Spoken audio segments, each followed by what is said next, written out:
أعوذ بالله السميع العليم من الشيطان الرجيم. بسم الله الرحمن الرحيم، والصلاة والسلام على أشرف المرسلين سيدنا محمد وعلى آله وصحبه أجمعين. ونعوذ بالله من شرور أنفسنا ومن سيئات أعمالنا، من يهده الله فهو المهتد ومن يضلل فلن تجد له وليا مرشدا. ونشهد أن لا إله إلا الله وحده لا شريك له، ونشهد أن محمدا عبده ورسوله. أيها الأخوة الأخوة، أحييكم بتحية الإسلام، تحية من عند الله مباركة طيبة. السلام عليكم ورحمة الله وبركاته. Bien, j'aimerais vraiment beaucoup remercier tous celles et tous ceux qui ont organisé cette rencontre ici, dans ce merveilleux cadre. Je ne connaissais pas cette mosquée, je n'en avais pas vu définition, je connaissais le principe, je n'avais pas vu la finalité. Et je dois dire qu'en arrivant, j'ai été particulièrement impressionné, alhamdoulilah. Et j'ai entendu le frère qui vous rappelait à votre responsabilité collective. Donc, vous le savez, depuis les nombreuses années de travail sur le terrain, c'est une chose que, d'un point de vue personnel, j'ai toujours répété. L'islam, tel que nous voulons qu'il soit compris et tel que nous avons envie qu'il soit perçu dans la société occidentale, en Europe et pour vous en France, cet islam de France, dont je dis à ceux qui nous disent aujourd'hui l'islam de France, je dis nous sommes très en retard sur ce que nous vivons, l'islam français. L'islam français, ce n'est pas un autre islam, c'est un islam qui est unique sur les principes et qui a accepté la culture française comme étant sa culture. On n'a aucun problème avec la culture française. L'islam. On n'a pas ce problème. Et ce qui va déterminer notre présence en France va énormément compter sur trois choses. La première des choses, c'est la compréhension profonde de notre religion, et c'est l'éducation. Ces rencontres que nous avons participent un tout petit peu à l'éducation de chacune et chacun, même si ça ne suffit pas. Vous ne serez pas sorti de cette mosquée, Inch'Allah, aujourd'hui, éduqué. Vous serez juste, peut-être, Inch'Allah, si Dieu le veut, moins ignorant. C'est pas pareil. Moins ignorant, c'est un peu plus éduqué. C'est pas encore avoir fini son chemin d'éducation. Personne ne l'a fini. Ni le chef est ici, ni moi-même, ni ceux qui sont les plus âgés. Nous sommes des étudiants éternels, puisque nous sommes des serviteurs dans le temporel. Et donc, la première des choses, c'est la compréhension de l'islam. Ce à quoi chacune et chacun, dans cette mosquée à l'extérieur, doit s'engager personnellement. Ça, c'est fard ayn, c'est une obligation personnelle. Et une institution comme celle-ci, elle doit faire en sorte que vous ayez plus de connaissances, et parmi les activités, ça se paye, ça. Vous payez pour des films, vous payez pour le transport, vous payez pour le savoir. Tout ce que vous pouvez faire, l'investissement pour le savoir, il faut payer. La seule chose qui sera gratuite, mais qui pourra être douloureuse, c'est soit la punition, soit la récompense. Mais il faut investir dans l'éducation. La deuxième des choses qui sera déterminante, c'est l'institutionnalisation de la présence des musulmans. Avoir une mosquée, avoir nos lieux d'enseignement de la tradition musulmane institutionnalisés. C'est-à-dire que les autorités locales, il faut qu'ils voient des institutions. Là, nous sommes fondés en institution. On n'est pas dans l'informel et le solidaire. On est dans l'institutionnel et le professionnel. Dans l'institutionnel et le professionnel. L'institutionnel, il faut que ce soit des institutions qui se respectent. Le professionnel, il faut que les programmes soient pensés. Il faut que les formateurs soient formés. Il faut que les étudiants soient encadrés. Il faut être dans le professionnel.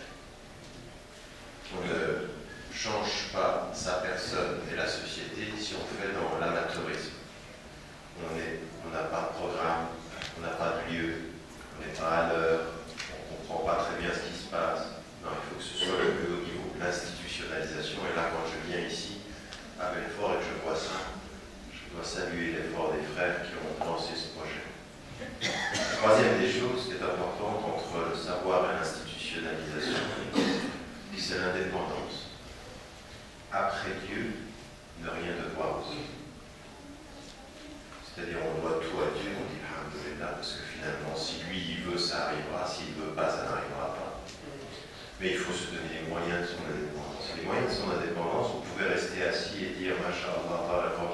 ça l'année prochaine.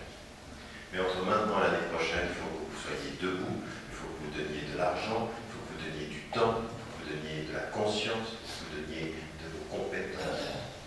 L'indépendance d'une institution et d'une mosquée tient à l'engagement de chacun de ses fidèles et de chacune de ses fidèles. Et donc, moi, j'entends le frère qui vous appelle à la participation, c'est une obligation morale. J'ai reconnu énormément d'institutions à travers l'Occident qui avaient des problèmes parce qu'ils cherchaient de l'argent, parce qu'ils devaient s'en sortir. Alors, il y a des frères, ils sont en petits groupes comme ceci, avec des sœurs, ils se battent tous les jours. Et puis, il y a 1 millier de fidèles, ils attendent que ça arrive. Ils attendent.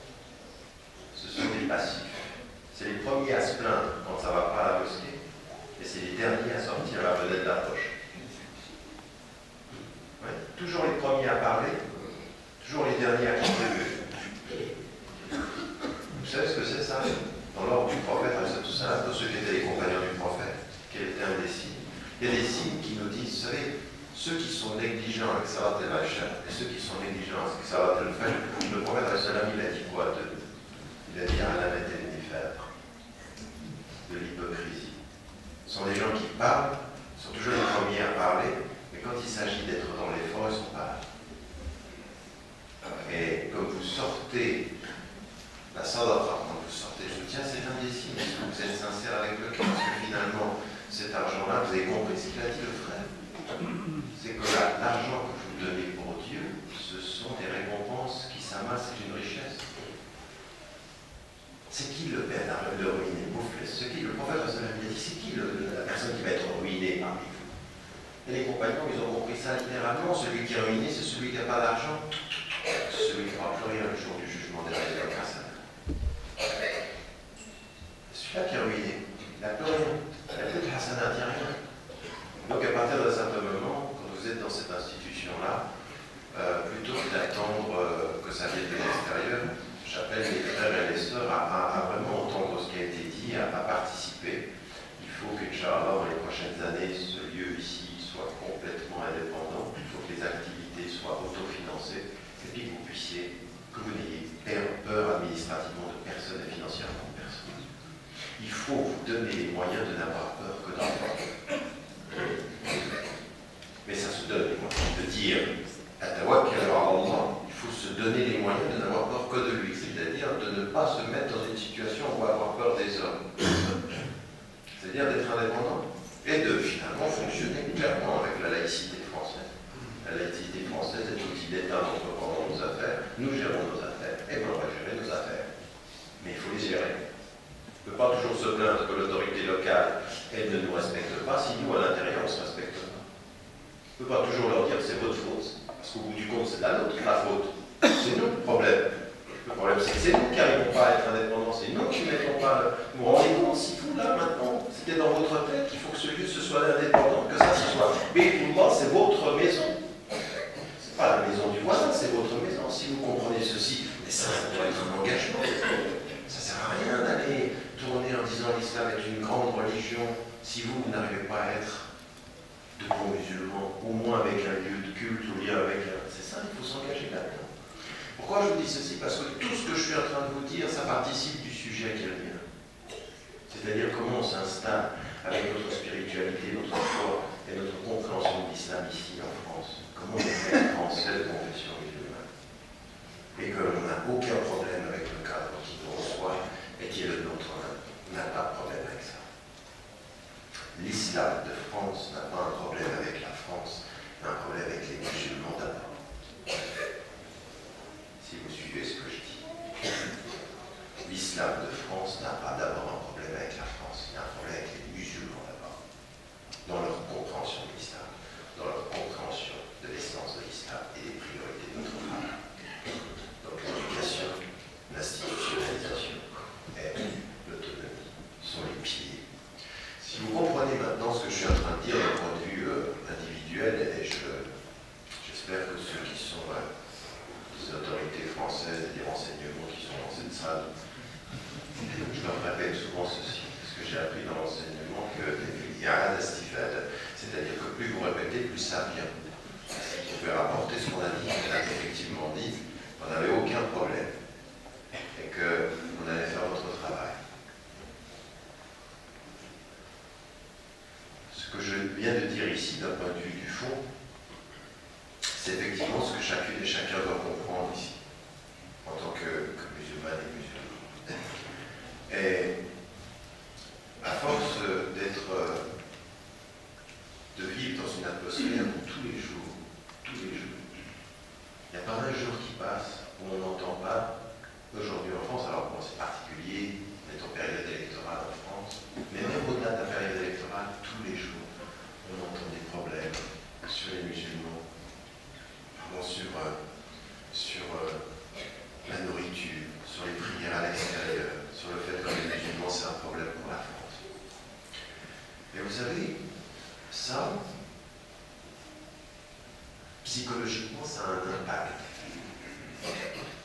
touche. Quand vous êtes sur les autoroutes, vous apercevez pas ce que vous regardez, vous pensez que vous regardez la route. Mais les publicitaires, les gens qui sont des spécialistes de la publicité, ils savent que vous regardez la route, mais ils savent que votre conscience est touchée par ce qui est au bord de la route. Mais vous, vous ne le savez pas, parce que vous êtes concentré sur la route, mais vous ne voyez pas. Et ils vous mettent à distance régulière des publicités qui sont toujours les mêmes. Vous regardez la route, mais votre attention, elle photographie ce qui est au bord de la route. C'est-à-dire que la psychologie humaine fonctionne comme ça. Votre cerveau, il emmagasine des informations que votre conscience immédiate n'est pas à même de pouvoir, elle, comprendre tout de suite. C'est-à-dire que c'est la photographie immédiate. On a ceci dans le cadre des stimuli extérieurs. Donc vous avez, alors après, il y a tout ce qu'on connaît dans la publicité, qui sont les messages subliminaux, ça c'est autre chose. Mais vous êtes sur la route d'une autoroute, puis vous avez des images qui reviennent et vous photographiez. C'est-à-dire que votre capacité de photographier, d'emmagasiner dans votre intelligence, est plus grande que votre attention immédiate. Eh bien, ça, qu'est-ce que c'est? Vous êtes en France, vous êtes en train de vivre votre vie et vous êtes dans votre vie quotidienne. Et tous les jours qui passent, il y a des messages qui arrivent de deux côtés. Sur l'islam est un problème, et vous le vivez. Et ça vous façonne une psychologie particulière. Deux choses. Pour beaucoup de personnes qui ne sont pas musulmanes, la compréhension que l'islam c'est un problème, eux ils le photographient de la même façon. Et pour les musulmans, le fait qu'ils ne sont pas bien dans ce pays, ils ne sont pas chez eux dans ce pays, il y a un problème avec l'islam dans ce pays. Alors vous n'êtes pas représentatif de la très grande majorité des musulmanes et des musulmans dans ce pays. Parce que la grande majorité des musulmanes et des musulmans dans ce pays ne sont pas pratiquants tous les jours. Ils ne viennent pas pratiquer 5 fois par jour. Ils ne sont pas dans les mosquées. Il y en a certains qui sont influencés par ça. Ils sont influencés par ça à tel point qu'ils ont peur d'apparaître musulmans. Parce que la visibilité de l'islam a été perçue et a été traduite comme un problème en France. Plus tu es visible, plus tu vas être stigmatisé. Donc deviens invisible. Ils ne vont pas vous le dire comme ça, mais c'est photographié. Vous comprenez ce que je veux dire? Ce n'est pas verbal, c'est informel. C'est du mental.